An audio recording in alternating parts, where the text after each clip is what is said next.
بسم اللہ الرحمن الرحیم۔ السلام علیکم، ویلکم ٹو مائی چینل قصہ ٹیوب۔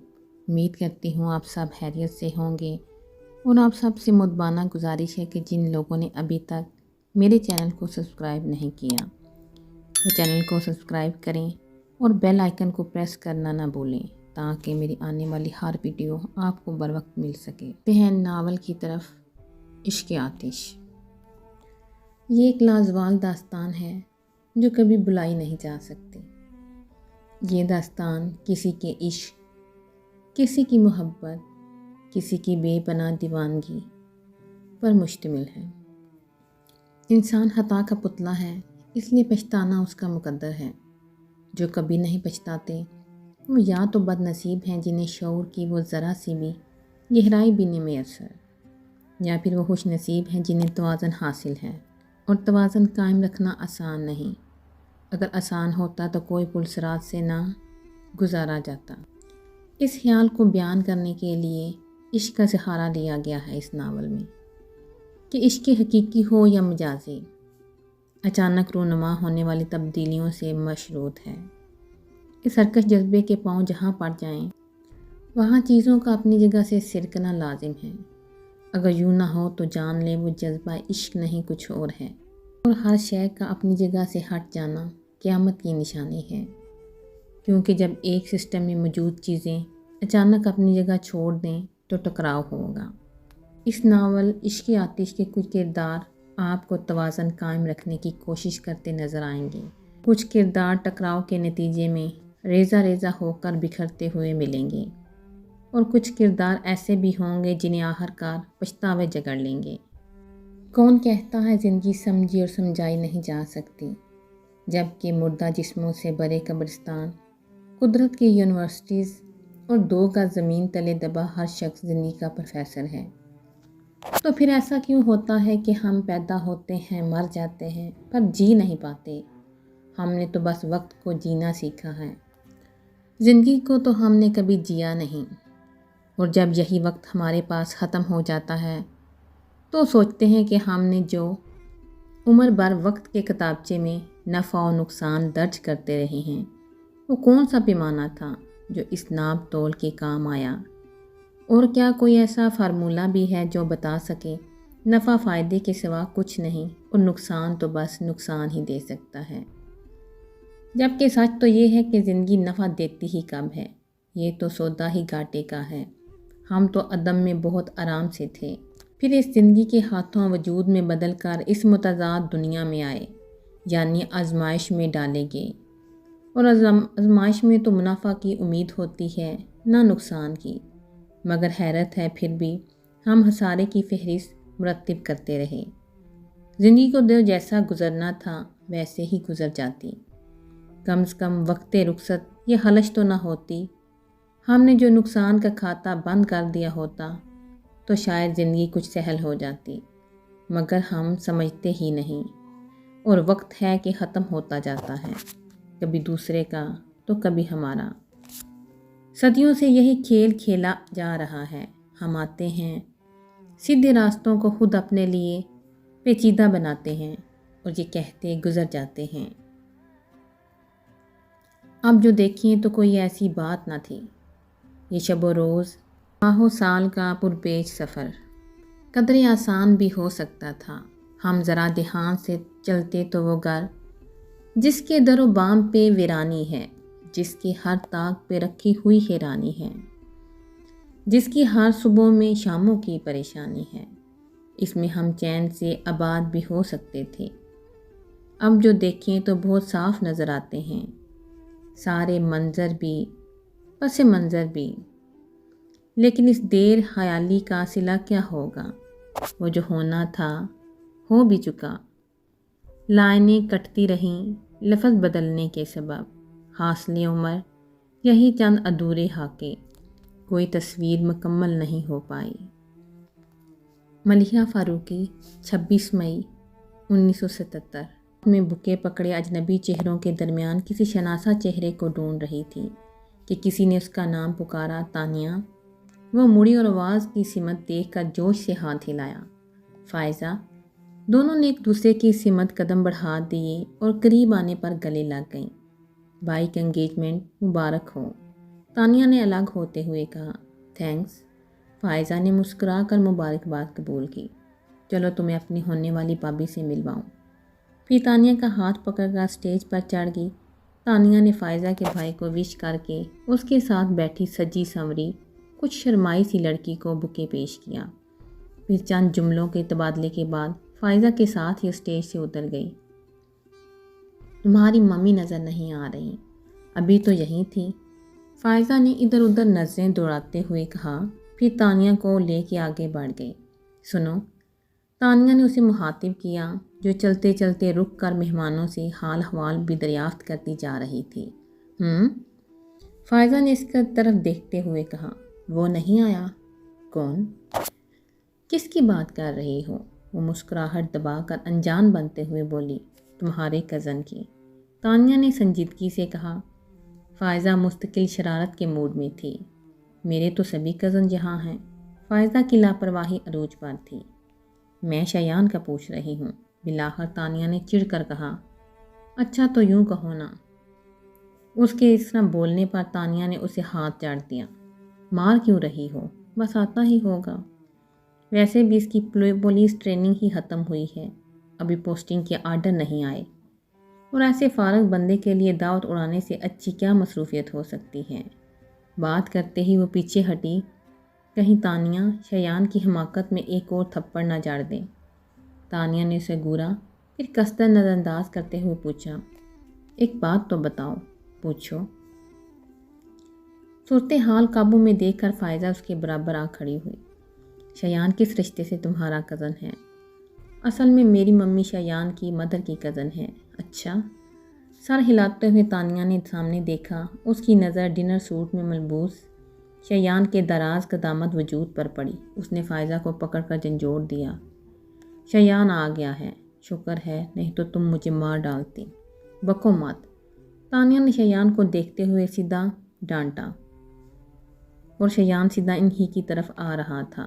کیا ہو رہا ہے؟ وہ پاس آ کر بولا۔ تمہارے آنے کی خوشی میں تانیہ میرا گلا دبانے والی ہے، فائزہ بے چارگی سے بولی۔ شایان نے پہلے اس کی شکل دیکھی، پھر تانیہ کی، جس کے دونوں ہاتھ پیچھے سے فائزہ کے شانوں پر تھے۔ تانیہ نے بھدک کر ہاتھ ہٹائے اور زور سے اس کا دھکا دے کر بولی، دفع ہو جاؤ۔ ہاں ہو رہی ہوں، ویسے بھی تم جیسے کبابوں کی ہڈی بننے میں اپنا ہی نقصان ہے۔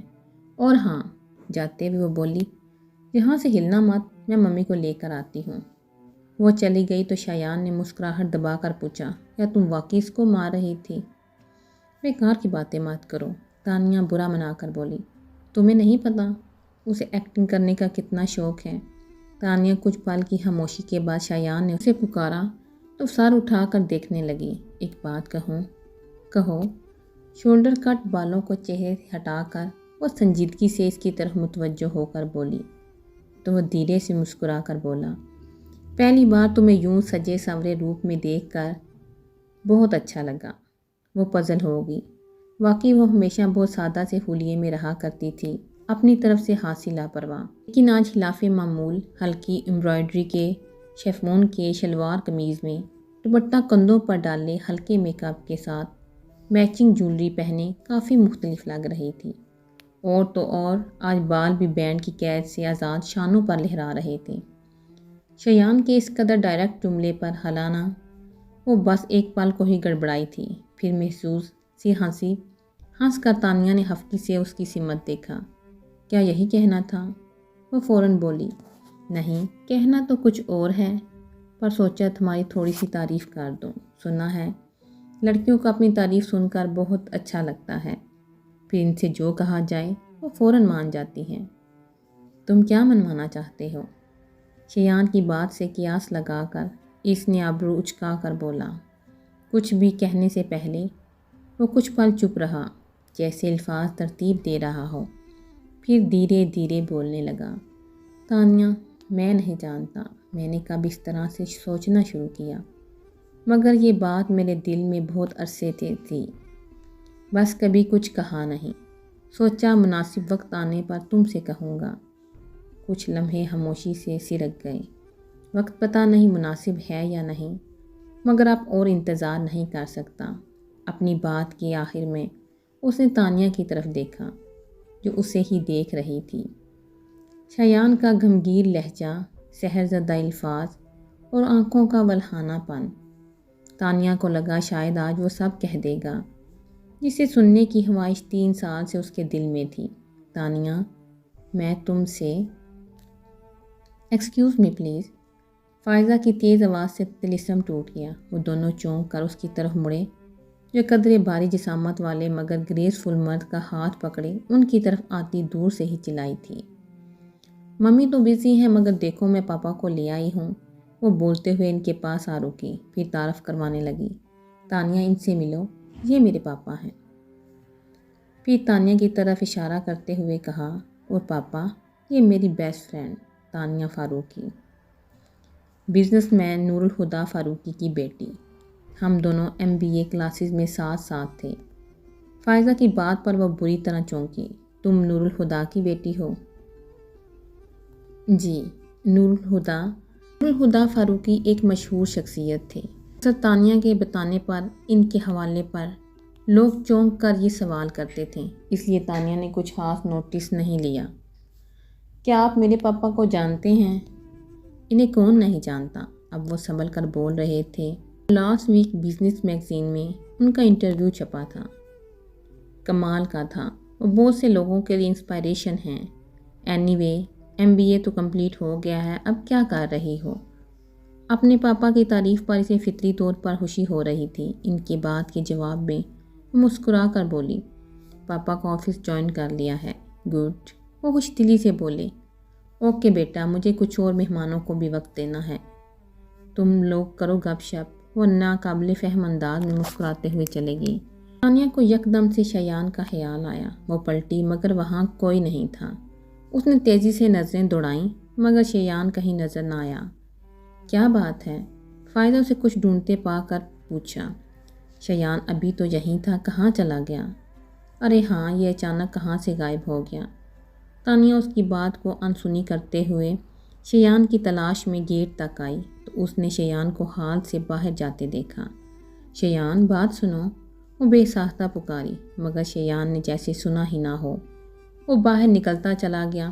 تانیہ اس کے پیچھے لپکی مگر جب وہ باہر آئی شایان اپنی بائک پر بیٹھ کر جا چکا تھا۔ اس خیال نے تانیہ کو آزردہ کر دیا۔ وہ کچھ کہے بغیر ہی چلا گیا۔ وہ کتنی ہی دیر اندھیرے میں بے حس و حرکت کھڑی رہی۔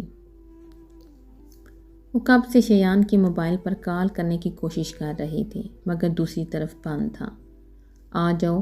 دروازے پر دستک کی آواز سن کر اس نے بلند آواز میں بیزاری سے کہا، پھر موبائل پر نمبر ملانے لگی۔ جی ماما۔ دروازہ کھول کر اپنی ماما کو اندر آتے دیکھ کر اس نے موبائل نیچے کر دیا۔ 2 بار حتیجہ کو تمہیں بلانے کے لیے بھیج چکی ہوں، اور کھانا تو کھا لو۔ تانیہ اسے سرزنش کی، آپ چلیں، میں تھوڑی دیر تک آتی ہوں۔ وہ زچ ہو رہی تھی، آخر شایان نے موبائل آف کیوں کیا ہے؟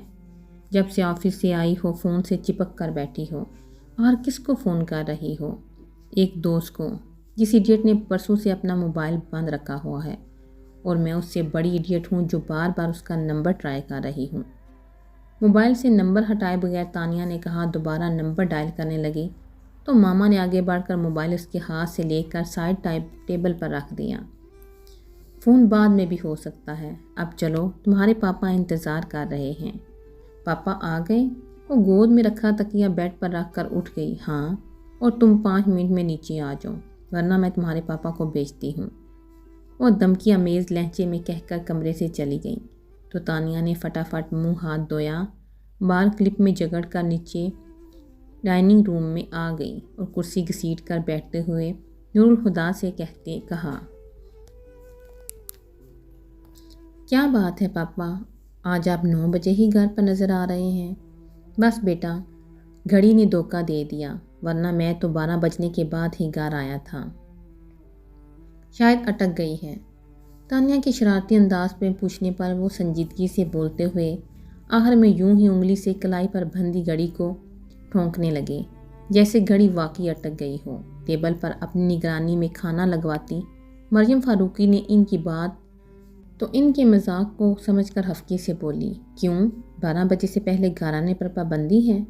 مزے سے ہنسی تانیہ نے ایک دموں پر ہاتھ رکھ کر ہنسی روکی اور مشکوک انداز میں نور الہدیٰ کی طرف دیکھنے لگی، جو پہلے سنجیدگی سے بولے، نہیں، لیکن پابندی تو 12 بجے کے بعد آنے پر بھی نہیں۔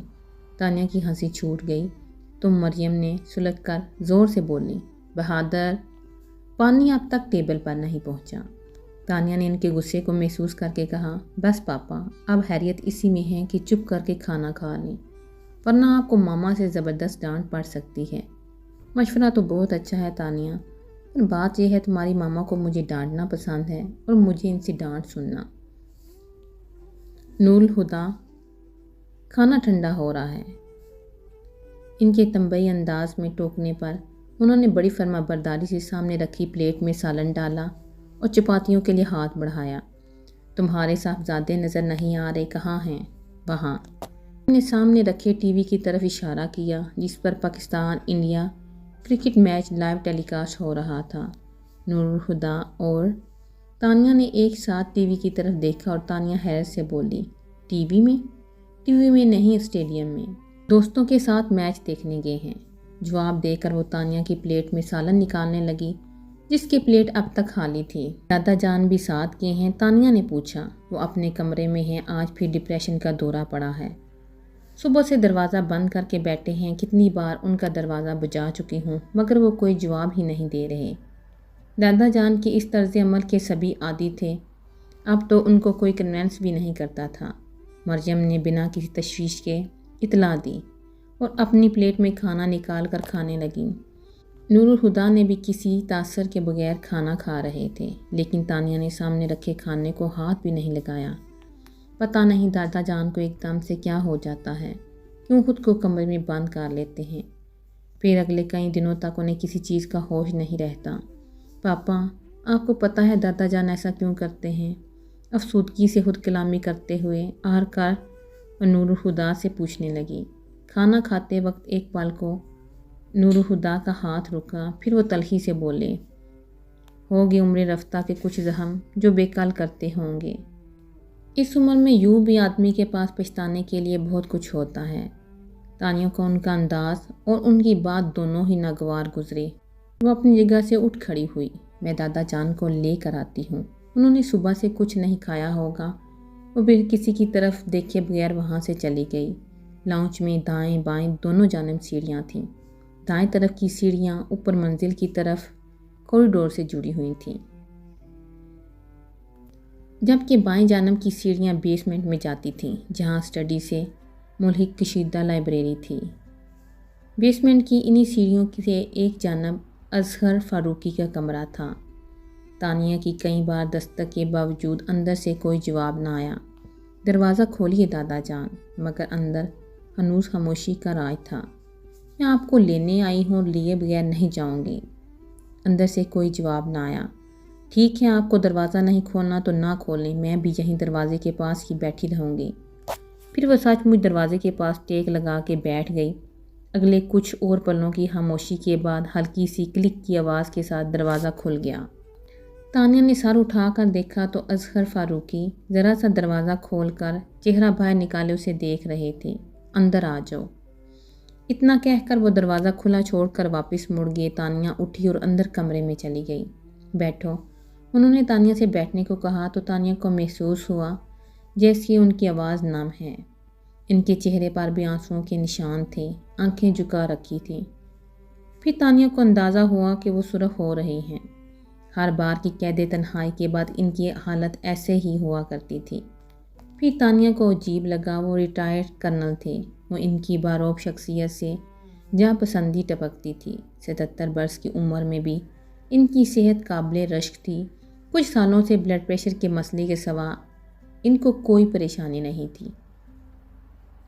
البتہ عمر کی زیادتی کی وجہ سے ان کے شانے قدرے جھک گئے تھے، مگر ان کا روب، دبدبے اور شخصیت سے یکسر مختلف تانیہ نے ہمیشہ انہیں نرم مزاج ہی پایا۔ ان کی کڑکتی بھاری آواز تانیہ نے ہمیشہ سرگوشیوں جیسی دھیمی ہی سنی تھی۔ گو ملال کی ایک مستقل کیفیت ان کے سرخ و سفید چہرے کی مکین تھی۔ پھر بھی تانیہ کو وہ چٹان کی طرح مضبوط لگا کرتے تھے، مگر اس وقت تو بے حد کمزور شکستہ دکھائی دے رہے تھے۔ تانیہ دل ہی دل میں الجھتی بیٹھ کے کونے پر ٹک گئی۔ وہ آہستہ حرامی سے چلتے آتش دان کے پاس کرسی کے ساتھ رکھی تپائی تک آئے، ان پر کھلی پڑی ریڈ کور کی ڈائری اٹھائی اور اسی طرح چلتے اسٹڈی ٹیبل تک آ گئے۔ ڈائری کو دراز میں رکھ کر دراز کو لاک کیا، پھر چابی ہاتھ میں لے لی۔ پھر تانیہ کو مخاطب کیے بغیر کہا، میں فریش ہو کے آتا ہوں اور کمرے میں بنے اٹیچ باتھ روم میں چلے گی۔ تانیہ نے غیر دلچسپی سے یہاں وہاں سر گھمایا، پھر تھوڑی کے نیچے ہاتھ رکھ کر آتش دان کے اوپر لگی تصویر کو دیکھنے لگے۔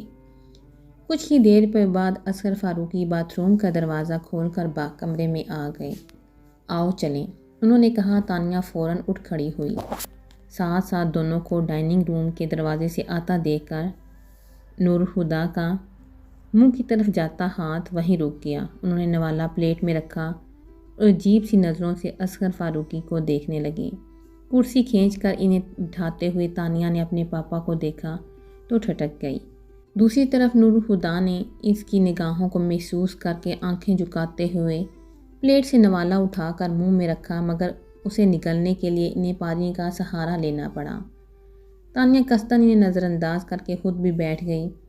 اصغر فاروقی کی پلیٹ میں کھانا نکالتے ہوئے مریم سے کہا، دیکھا ماما، میں نے کہا تھا دادا جان فوراً آ گئے ہیں۔ دادا جان کبھی بھی میری بات ٹال ہی نہیں سکتے، پر جس کی ماننی چاہیے تھی اس کی تو انہوں نے کبھی مانی نہیں۔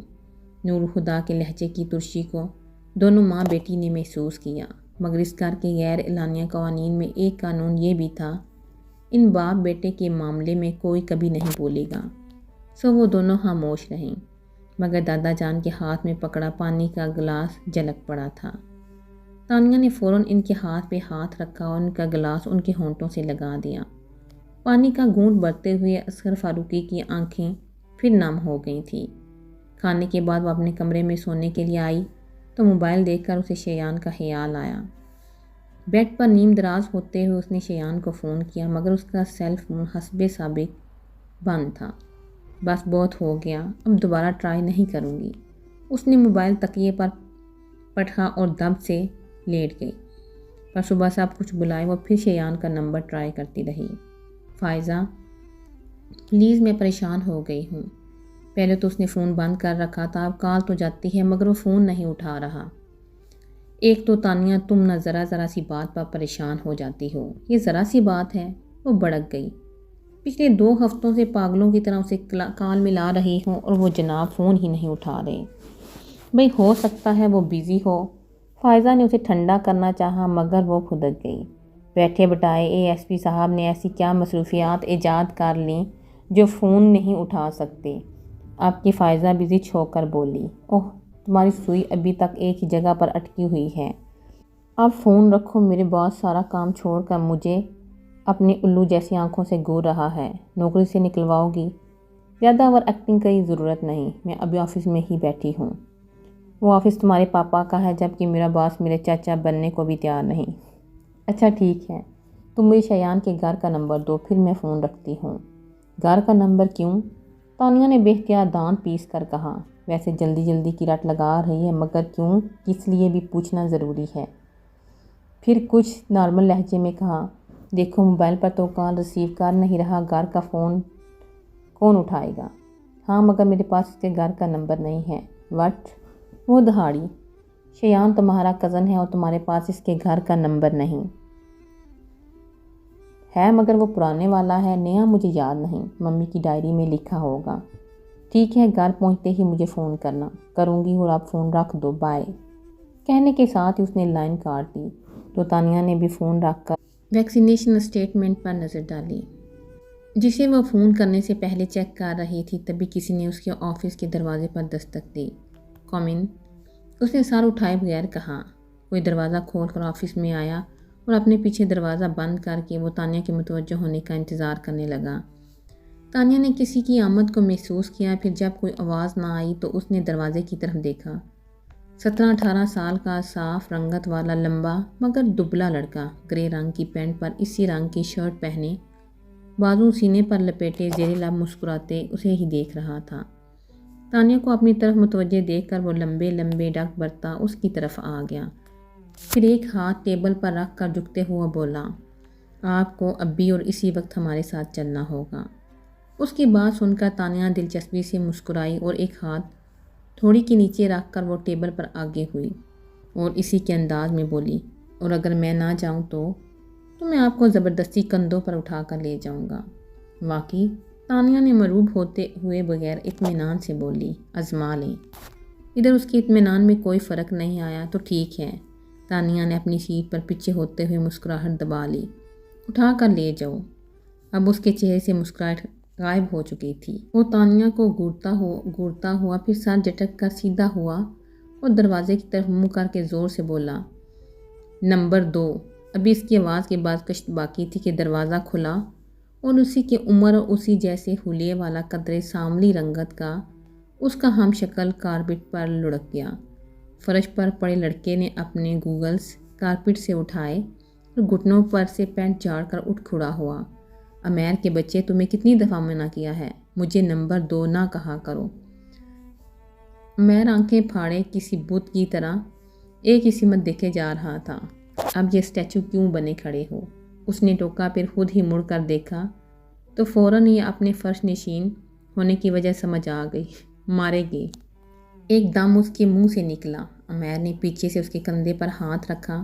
باغ عزیر، وہ دونوں بھاگ کر تانیہ کی چیئر کے پیچھے جا چھپے اور دونوں ہاتھ منہ پر رکھے ہنسی روکنے کی کوشش میں لوٹ پوٹ ہو رہی تھی۔ باہر نکلو تم دونوں۔ دروازے کے ہینڈل پر ہاتھ رکھ کر کھڑے نور ہدا غصے سے بولے تو وہ دونوں لٹکے ہوئے چہروں کے ساتھ سامنے آ گئے۔ ان دونوں کو پارکنگ میں دیکھ کر ہی سمجھ گیا تھا یہ سیدھے تمہارے پاس ہی آئیں گے۔ میں تو اندر تھا، پر تمہیں پتہ ہے عزیر کیا کہہ رہا تھا؟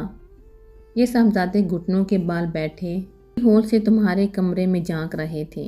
دیکھو ذرا ان دونوں کی حرکتیں۔